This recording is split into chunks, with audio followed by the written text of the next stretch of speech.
I'm Mike S. I'm an alcoholic. It's kind of good to be here tonight and good to be sober.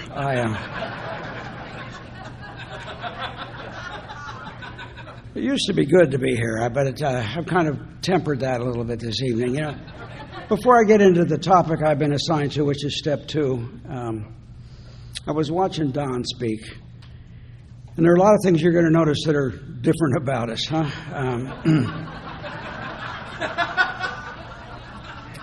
But I was thinking, he and I could go around as Penn and Teller. You know what I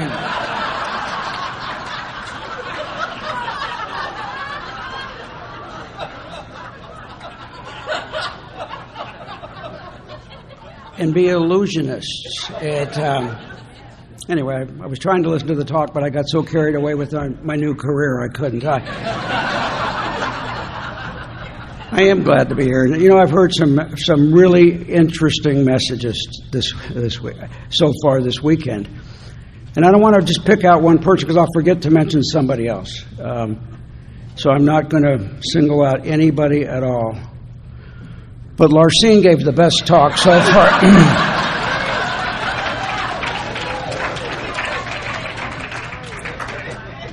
I must be an Al-Anon.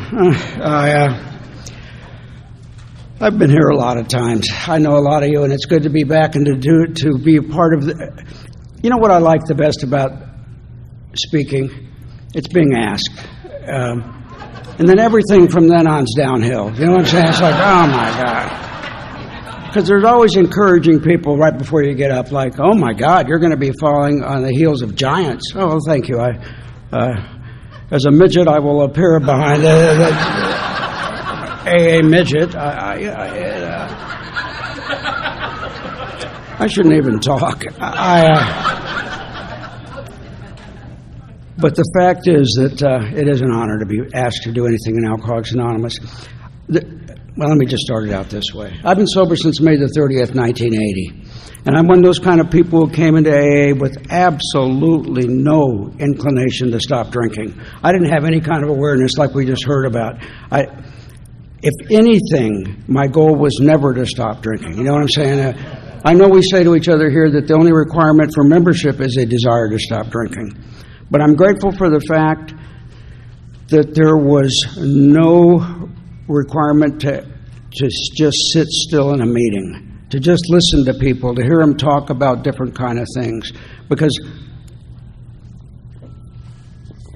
I don't believe that there was ever a reason to stop drinking. I couldn't see it.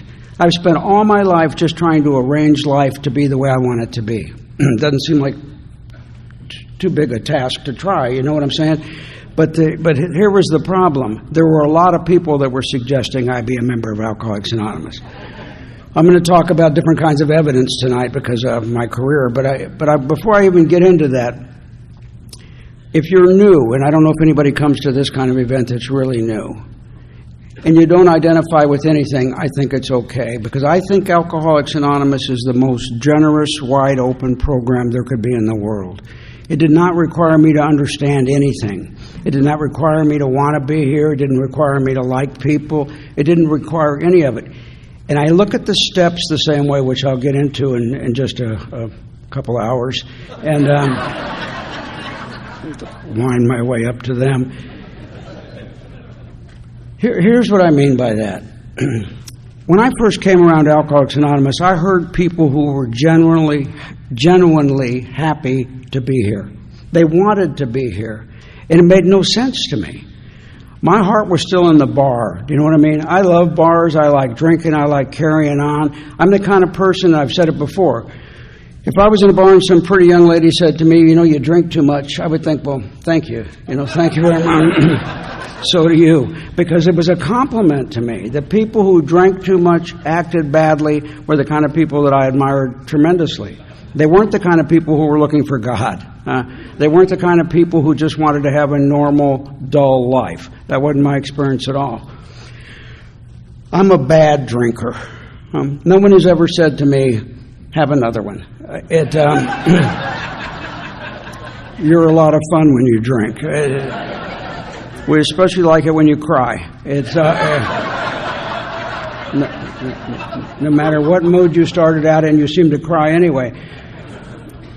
I saw nothing odd about it. The very first night I drank, for real, the first night, I drank in a blackout, and I never heard that term for the next 14 years. I thought that everybody who said they were drunk experienced alcohol the same way I experienced it, and that was an absolute blackout, odd night. I can't recall ever thinking I should drink less. Honestly, I'm not making that up from the podium. It just never dawned on me. I had so many warped ideas that I don't have time to get into them, but one of them was this. I thought the only thing wrong with bad drinking was other people's reaction to it. You know what I'm saying? That I watched my mom and dad in our house. I grew up in an alcoholic home. There's a shock, huh? And my father was, to me, a fun-loving man. He wasn't mean at home. He caused a lot of problems, huh? But my mother had grown up in an alcoholic home, and she experienced shame on a level that was so deep that it was passed on genetically, I think, to us. And she taught us to be worried about a lot of things in the world. Didn't mean to teach us that. One of them, for instance, is to be so overly concerned about other people's opinion that it's painful to even exist, that it's risky to get up and give a talk. I went to, well, some of you know this. I'm the kind of person that couldn't speak in public without worrying. I wouldn't yell out bingo at a bingo game. You know what I'm saying? I was worried that I'd be wrong about it. Until I got comfortable somewhere. Then I couldn't stop talking. You know, it was like, oh, God, go back to the way you used to be. When I drank that first night, my whole world didn't feel better. It just became more exciting. It allowed me to do all the things that I heard other people say they were going to do in their worlds. I mean, right away, there were catastrophe after catastrophe. I'm going to speed up. I may come back to my drinking days. I just want you to know this. There was never an issue. I never had. When I heard Don talk tonight, and I've heard him a lot of times, I enjoy your talk when I listen. And when I'm not planning our future.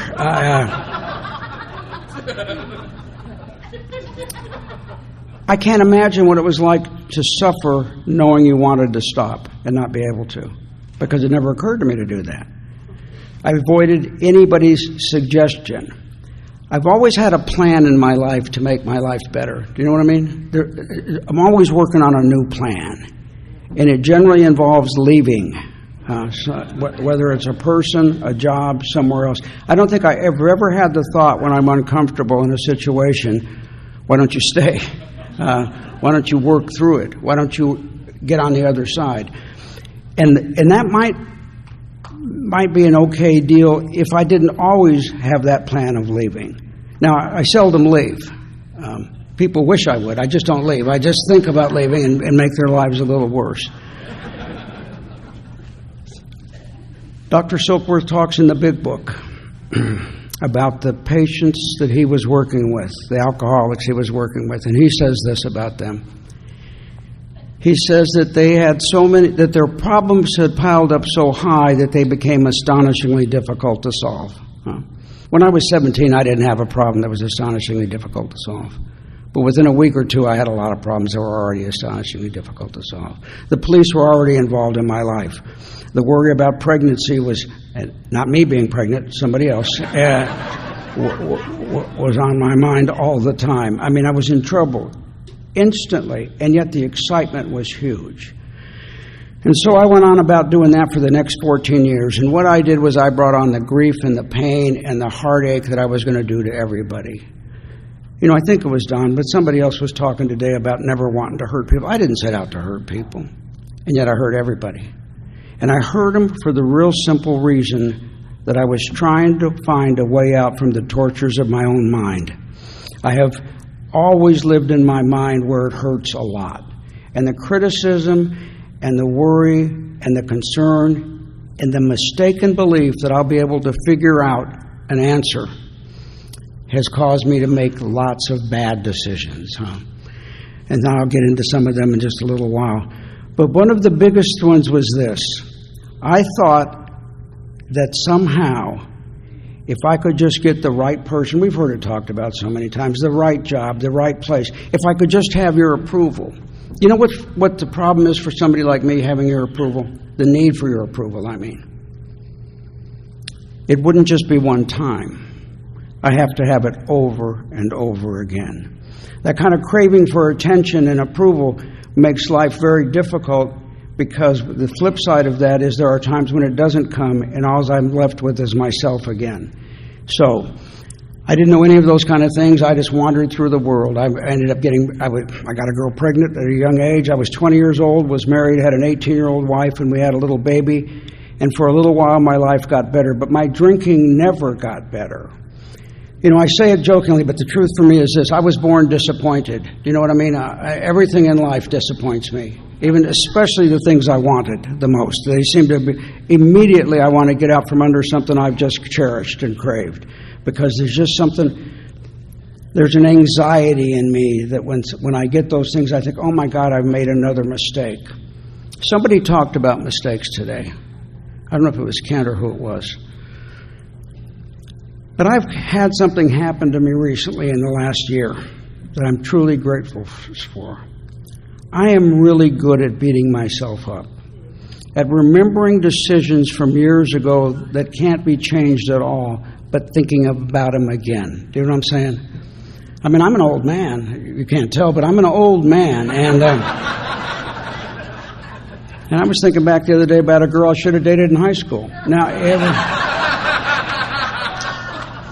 Because something cellular in me knows I would be better off if I'd have just dated her. You know what I'm saying? And I thought about it. I thought, how many times have you beaten yourself up on this issue? How many times over all these years? And then it hit me one day. I was looking at somebody, I heard them at a meeting talking about something, and I thought, I wouldn't do that to you.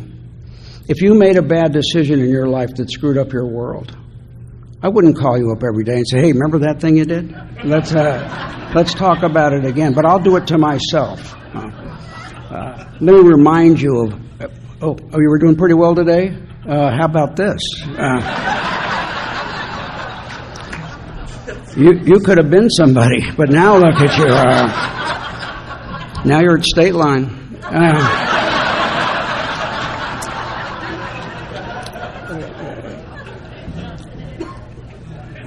And I've only found one way out from under that, and that's God. I'm absolutely convinced that the things that the people told me from the day I got to Alcoholics Anonymous are true. I cannot run my own life. I can't do it. I can't change my own emotions. I can't change the fact that I make decisions that sometimes I will criticize or not criticize. I can't fix any of it. And what that has to do with alcoholism is an awful lot. But I want to get up to sobriety because I need to get through some quick things. So, I wander around through the world for 14 years doing that kind of stuff. In late 1979, I was married to my second wife. She fit the bill. You know what I'm saying?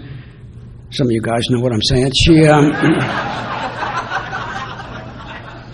I had a lot of requirements. One of them was she was pretty. That's a requirement. She looked like a surfer girl, which fit my image. And she was actually a nice woman, but that was not important to me. I have priorities, and it never dawned on me. And I was unhappy as I've ever been. I'm drinking badly. I'm planning my second divorce, and I'm going to leave another family, because I'd already done that. When I was 22 years old, I left my wife and 2 daughters one day while they were at the store. That's the kind of man I am. And all these years later, I'm going to do it again, because I always have a plan. And my wife, my former wife, started going to Al-Anon, and so did my mother. And I joke about it. But, you know, they learned detachment in that organization. They missed the with love part, but they picked up detachment really, really well. Detachment to me feels like being ignored. Do you know what I mean? It's like nobody's yelling at me. Nobody's telling me to stop. Nobody's correcting me. And that last year of my running around and carousing, I did every single thing I wanted to do for my own pleasure. Pleasure became my God. Enjoying myself and satisfying my instincts was the only thing and I didn't think of it in those terms. I was just looking for a way out. A way out from what? I'll say it again. The tortures of my own mind. It isn't the stuff outside that's so big. It's big. It can be big, don't get me wrong, but that's not what eats somebody like me alive. And I went to my first AA meeting, and I've told you this a lot of times. I walked into that meeting terrified, and I didn't know there were different kind of meetings, and it was a small participation meeting, and I just told you I don't like to speak in public. I sat down at a round table. It was empty at the time, and then right across from it sits down the leader. I didn't know he was going to be sitting there, And he had a gavel. And he would rap on the table and call on people to speak. And I'm so sick to my stomach, I want to get out of there, but I'm afraid to stand up. You know what I mean? And so I pretended to be asleep. And this is the true story. And by the way, you know what I think I owe whenever I'm speaking in Alcoholics Anonymous? Whether it's at a podium or my 3-minute little participation meeting. You know what I really owe and what I want from you is the truth. I want to be able to tell you sometimes that even being a member of Alcoholics Anonymous for 45 years, some days I don't want to be a member of Alcoholics Anonymous. That I don't want to go to meetings. That I can't make contact with the higher power. That I'm not happy, joyous, and free. We've heard it a lot from the speakers because that's a real trigger, a real pull for somebody like me to be happy, joyous, and free. And I still want that. But several years ago I changed it for me. I just want to be content. I want to be able to be okay whether you tell me I'm okay or not. I want to be able to be okay whether I'm asked to do anything or not. I want to just try. I want to try to surrender my will to some kind of higher powers. And here's how that came about for me, that whole that issue, because that's the topic I'm supposed to be on, not just my story tonight. I ended up going to that first meeting and deciding that AA was not for me. And I went back out for another about, 10, 15 days of drinking. And I ended up in a little treatment program for 21 days with no desire to stop drinking, just to get in. I was going to get a divorce. I was going to get out of selling real estate, which is what I was doing. And I was going to move to the beach where cool people like me belong. And I knew everything would be okay. Excuse me, but does anybody else sneeze in this casino or have their eyes run? I'd like to hear you do that later.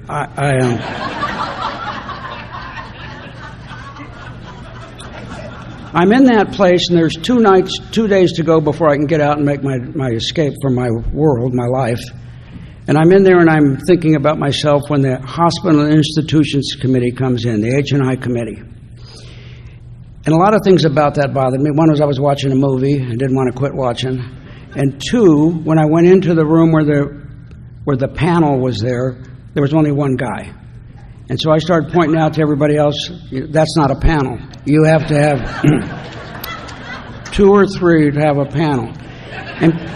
And the other guys were saying things to me like, can you shut up?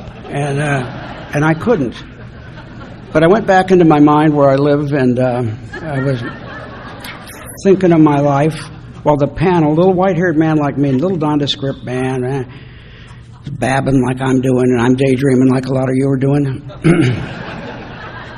And he said something that brought me out of my mind for a moment. He said, do you want to know what I found here in Alcoholics Anonymous?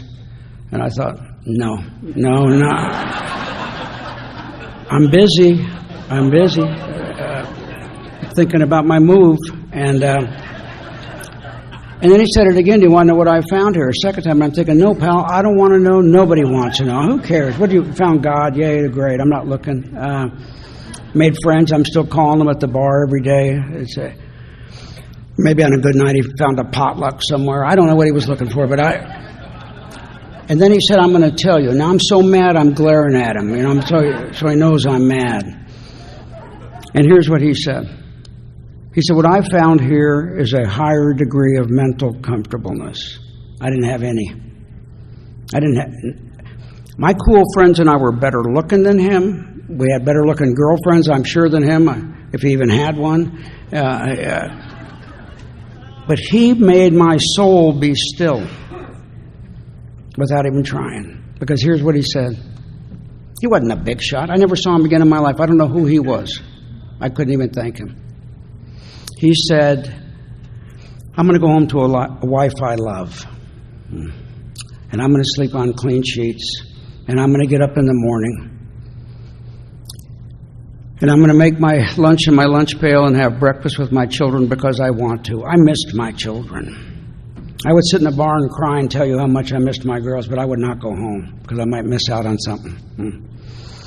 And then he said he would go to work and give them 8 hours of work for 8 hours of pay. And he would come home, have dinner with his family, and it sounded so clean to me, so problem-free to me.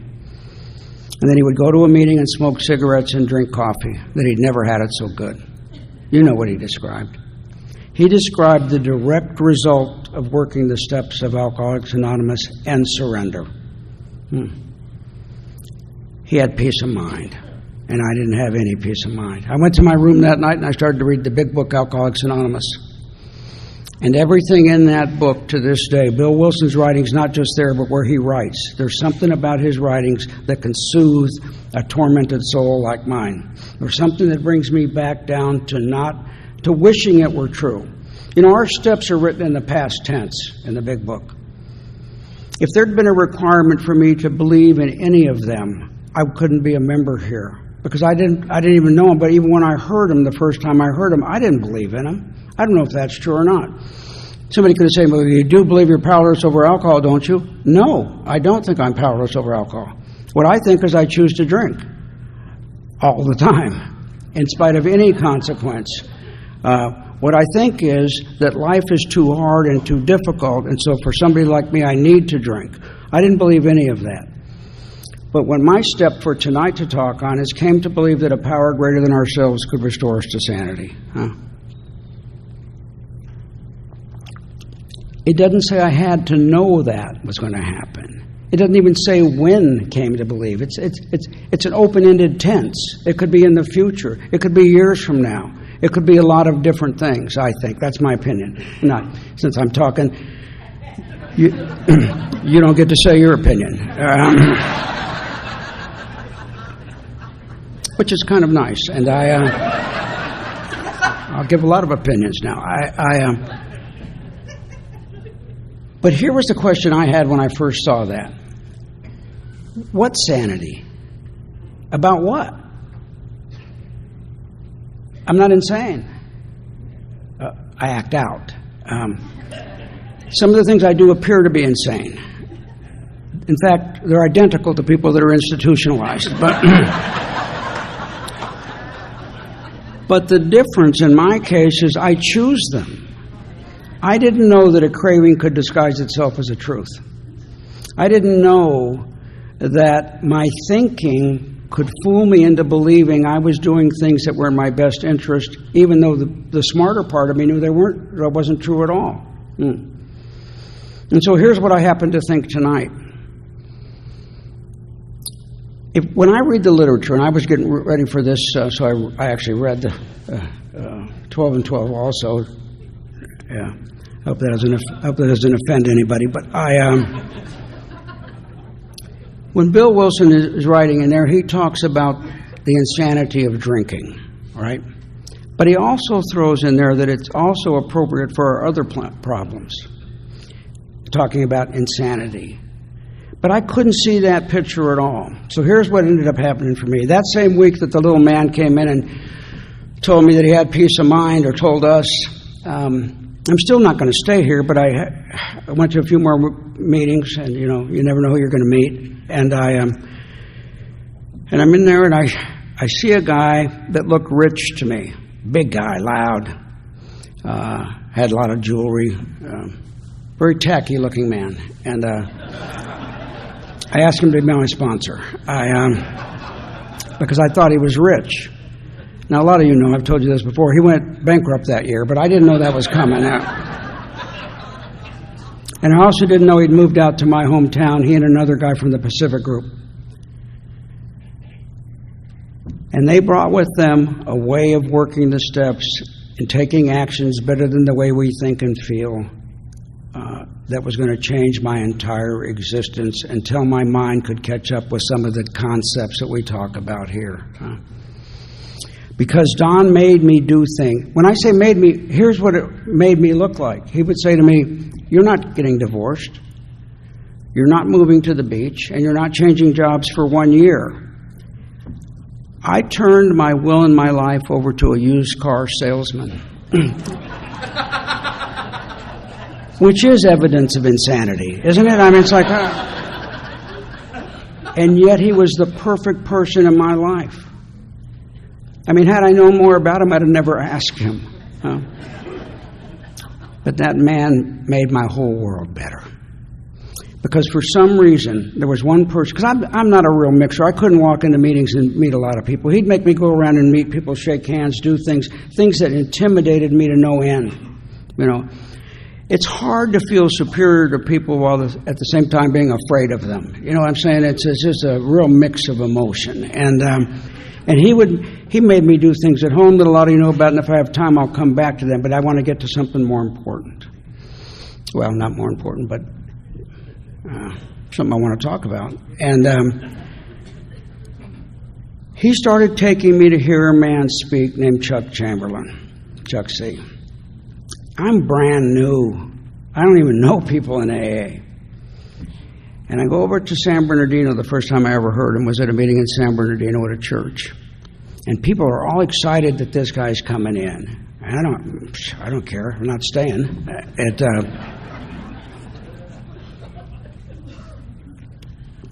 Excuse me. He came in, and he got up to the podium, and a lot of you got to know him or hear him anyway.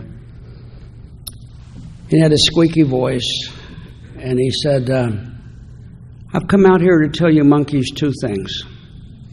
Quit thinking and surrender.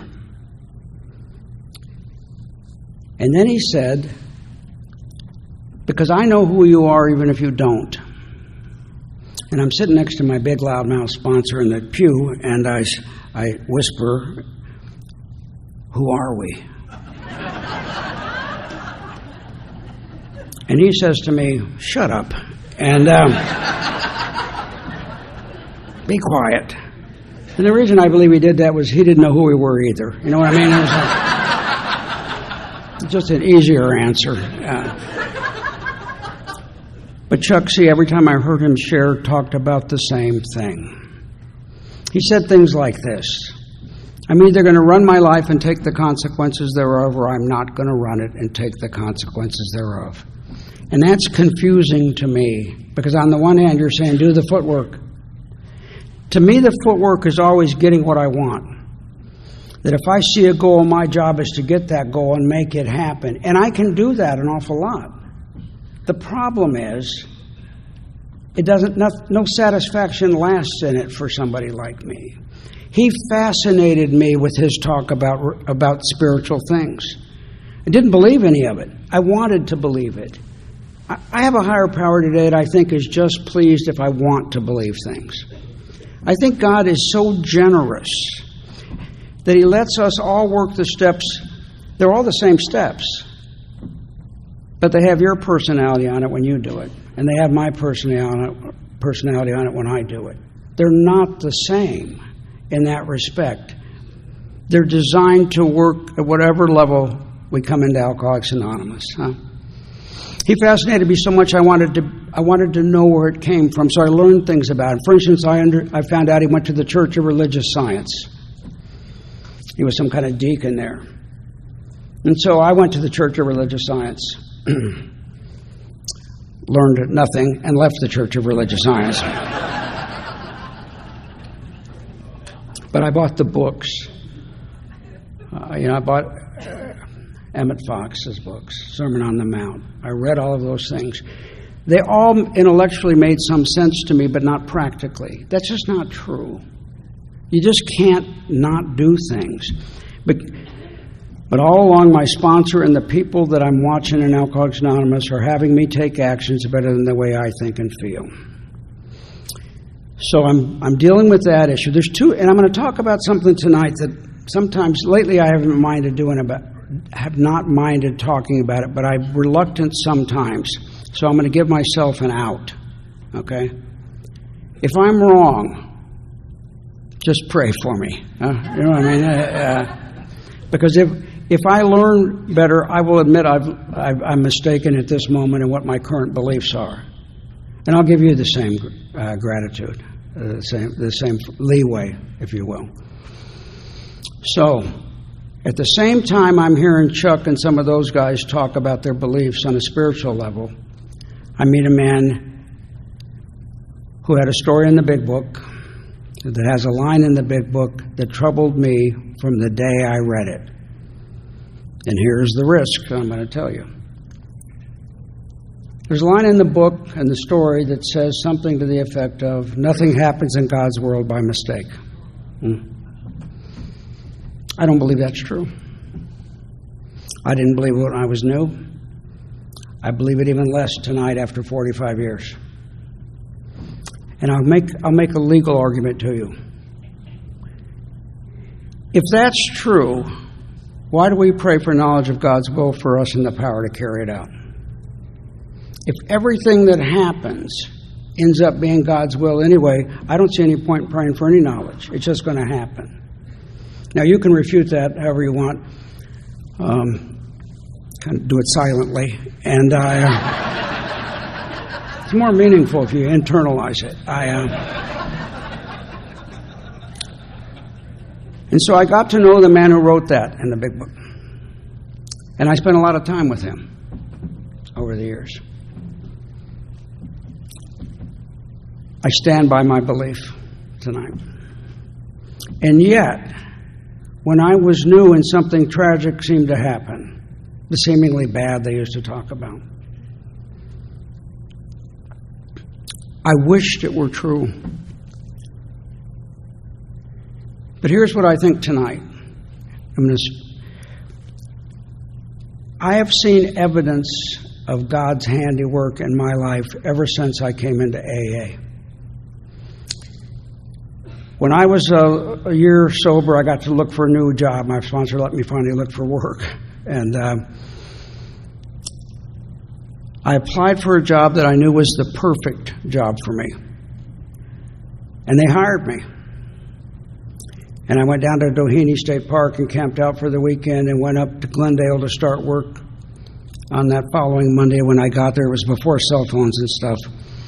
They told me they'd had a hiring freeze. The board met over the weekend. There was no job. And I've been listening to Chuck and people like him and people talking about surrender and turning their will and their life over to the care of God. And I'm thinking, where's that loving God everybody talks about? Where is he?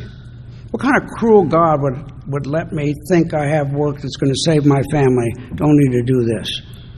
And I was real bitter. Excuse me, I drove back down the 405 freeway to Doheny. And my wife had made this cake. Congratulations. The kids are dancing and everybody, they got balloons up. And I can still feel the anger. I told her there's no work.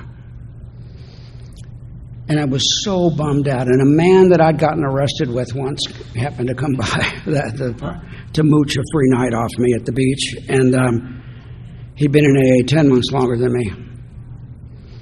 And he sat down with me and he talked over and over again the kind of things we tell each other. It's going to be okay. But somebody like me needs more than it's going to be okay, because I don't believe it. And by the way, I don't know what okay means. I'd like to give my permission on the okay. You know what I'm saying? It may be okay. And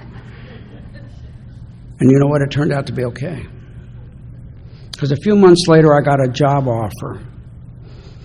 And a lot of you know this. This is real short. I got a job offer to be a probation officer in Orange County, California. And I told them the truth about my background, my arrests, my drug use, my alcoholism, all of it. And they hired me anyway. And I was grateful to get that job until my first day of work. You know what I'm saying? At which time I called my sponsor and said, I'm not staying here. I can do better in real estate. And he goes, you know, nobody cares what you think. You're staying there. And he said, at the end of the year, we'll talk about it. And we did that every year. I mean, I stayed there. I ended up liking the job. I liked the kids. I liked the excitement. I liked all of it. And there's a law school in town where I was working. I started going to law school at nights and weekends. I'd heard Clint Hodges talk about his experience in his mid-30s going to law school, and I went. And a lot of you know I became a lawyer. On my 6th day birthday, I got the results in the mail that I became licensed in the state of California to practice law. It was the perfect job for me.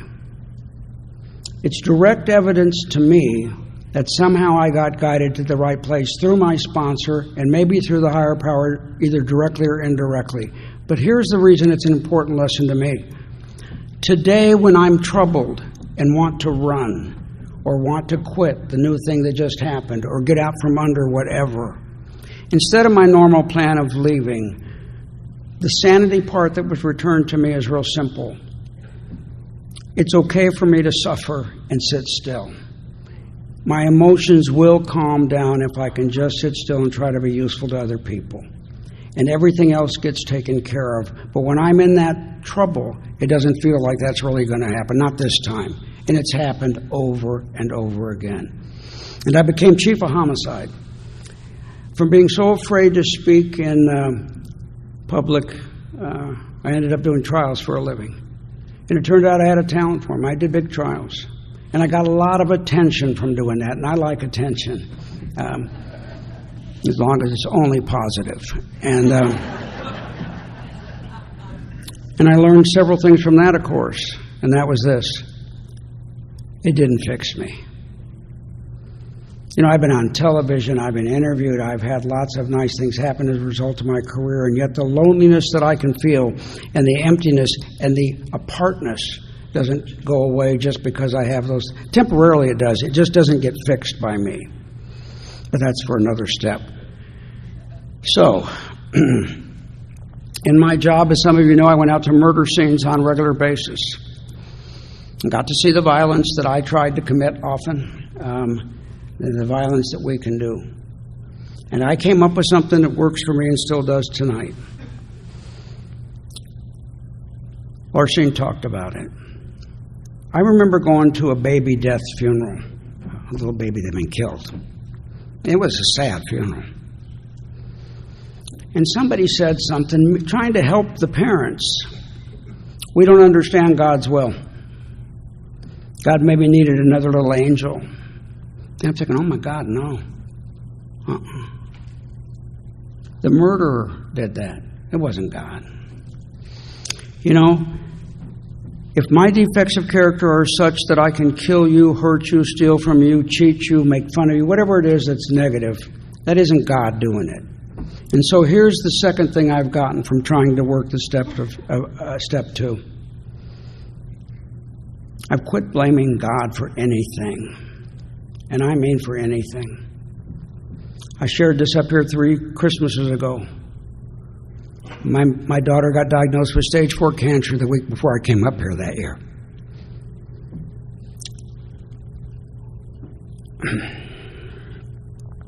And luckily I'd heard Barbara C. up in Portland one time talk about her diagnosis for multiple sclerosis. And she said something to the effect of the day she got diagnosed, she went to her women's meeting and said something to somebody or the group or something like, where's that loving God? The question that I've asked a lot of times in sobriety. And some woman said to her, hon, God was just as sad as you are getting that diagnosis. He'll help you through it. And so I watch you deal with the hard things, the losses, the sickness, the scary things. I'm not always happy, joyous, and free when they're going on. And it doesn't mean I'm doing AA wrong. Just because I'm anxious or worried does not mean I'm not working the steps. You know what I mean? But here's a real danger I have, especially if I'm up speaking or doing anything like this. If I have an image to protect, if I have to convey to you that I'm more spiritual than I am, or more understanding than I am, or work a better program than I really might, I'm in a lot of trouble. I think I'm on my way out the door, actually, if I'm not really careful. You know, there are a lot of tremendous AA speakers that can make me laugh. One of my sponsors was Cliff Roach, probably one of the funniest men in AA. Truly a funny man. So I enjoy humor a lot. But there are people that I've heard speak that give rousing talks that I don't think are true. Not that I judge, I just don't think they're true. And I want to point out to the audience when they're enjoying those talks, hey, did you know that wasn't true? But what if I'm wrong? I better not say it. But here's my point. They can make me feel better on any given night when I'm sad or when I'm okay. Just it's fun. It's nice stuff. But they're not the people I'm going to call when I'm sad and when I'm scared or when I might drink again or when my daughter's going to die. They're not who I call. I call those of you who have had to try to surrender, to try to trust that there really is a higher power that loves us. Is there? Is it just cute talk that we do to each other here? When I was 90 days sober, I was out of town. And the urge to drink hit me, and I don't mean I might have a beer. I happen to see, there are two things in my life that have caused me the most trouble. Women and alcohol. And I happened to see a pretty woman drinking a beer. And for the next 3 hours, thought about it. You know what I mean? Thought about her, the beer, everything. It was just like, oh my God. And I became so angry, which is my fallback position, that I went into the beach house where I was staying and I put on my street clothes to go buy a six-pack because I couldn't stand the pain. I'm not a member of AA anyway, I don't care.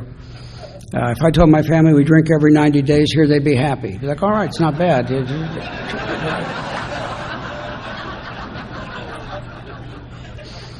But instead I got on my knees and I asked a higher power that I did not believe in. If you really exist, I can't stand the way I feel. And as God is my witness, when I stood up that afternoon, the urge to drink was gone, and I've never had it come back in 45 years, ever. It almost made me creepy. You know what I'm saying? It made me think, oh my, did I just trick myself? I don't think so. I've watched it with too many people. Chuck used to say this, there's a measure of, he said there was a saying in Australia, maybe you guys from Britain know this, I don't know. It's the same country.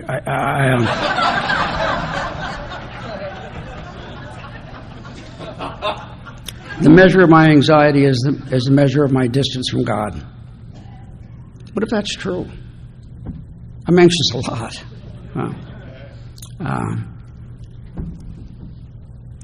I have not been able to make myself totally trust in a higher power. And one of the best lessons I got also came from Chuck Chamberlain. And those of you who ever listened to his talk at the Palo Mesa retreat, New Pair of Glasses, he talks about this. Now, he was the most spiritual person that I've ever known, at least I think so. He talked about he was having trouble in business, and he was going broke. And he said that whole year, a year gets you, not just like an afternoon, a bad afternoon, that praying for him was like blowing smoke up a chimney. There was no effect. I was happy to hear him say that. And the reason is real simple. If somebody like him can have those doubt times, then so can I. If somebody like him can just continue to take the actions of sobriety, even when everything inside's saying that's not true, I need that message because I have my doubting times. And so I'm real grateful for a lot of stuff. You know, in court they talk about two kinds of evidence: direct evidence and indirect evidence. And the example I used up here years ago is still one of the easiest ones I used to use to a jury. If I walk into my house when my daughter was little, and there's a chocolate cake on the table, but a piece is missing. And then I see little chocolate handprints all the way down the hall to her room. And I open the door and there's chocolate cake on her mouth. That's pretty good evidence that she ate the cake, isn't it? That's indirect evidence that she ate the cake. I look at my life today and the things that have happened to me in spite of my defects of character, in spite of my shortcomings, in spite of my own fears and anxieties that make life harder than it has to be. I can't come up with a reason why things are as good as they are for me. I am convinced we have the most generous God that could exist. A God that really does want us to be happy. A God that really is willing to, maybe even more importantly, to let me do whatever I want to do and not punish me. Doesn't get mad at me for not believing in Him. I have times when I can't make that connection, is what I'm saying. And it doesn't make any difference because there's other things here in AA to do. As long as I'm trying to help other people, as long as I'm trying to be useful. You know, I start my day out reading pages 84 or 85 actually to the end of that chapter. You know, it says, one of the lines in there it says is this, something to the effect of,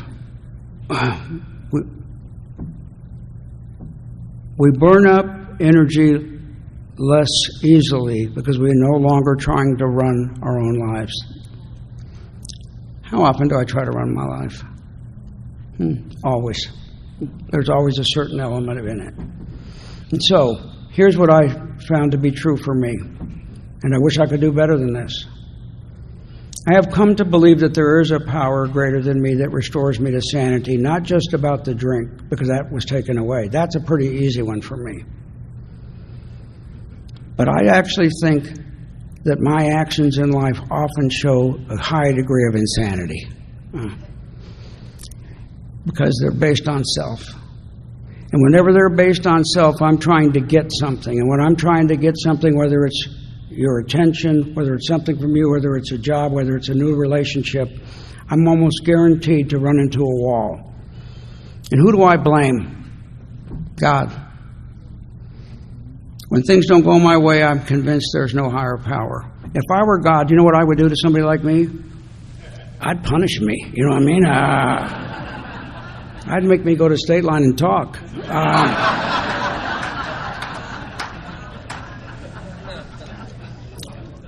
And God doesn't seem to care. I believe that's true. I mean, I really believe it.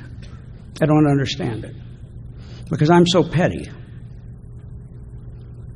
that I can't act like that. But that shouldn't be a reflection on the Creator, should it? So, let me see what other words of no wisdom I can give you tonight. What I tell the guys I sponsor is this.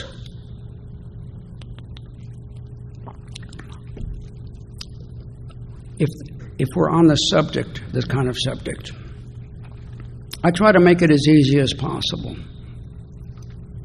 They don't have to believe anything. For instance, if they're looking for a job, they just have to actually put in applications. You know what I'm saying? They don't have to believe they're going to get the thing they want or save the marriage they wanted to save or any of it. Because I grew up in a fellowship that came down from Clancy and the Pacific Group that believed in taking those actions better than the way we think and feel. And a lot of you are here, and I really appreciate your example. Because if I'm taking actions, if I'm trying to be useful, the best thing I can do on any given day is to try to be useful. That's it. And God does seem to take care of the rest. And so at night, I do what we've been taught to do here. I actually try to look at my day and think, how did I do? And some days it's not too good. Some days it's just not. I'm grateful to be sober in Alcoholics Anonymous. That little group I was in with at that hospital, there were 21 of us in there, and every week I got voted least likely to succeed in sobriety. And most angry, which made me very angry and unlikely to succeed in sobriety. I'm the only one who stayed sober. And it wasn't because I wanted it or knew it or understood it. It was because I got to see great examples. I see them here tonight. People who handle hard things. And before I forget, I want to thank Bob, of course, for ever starting State Line and for all the support he gets. But tonight in particular, I'm going to call out somebody. I'd like to thank Bill Stalker for the hard work behind the scenes and for staying married to Cindy for a year.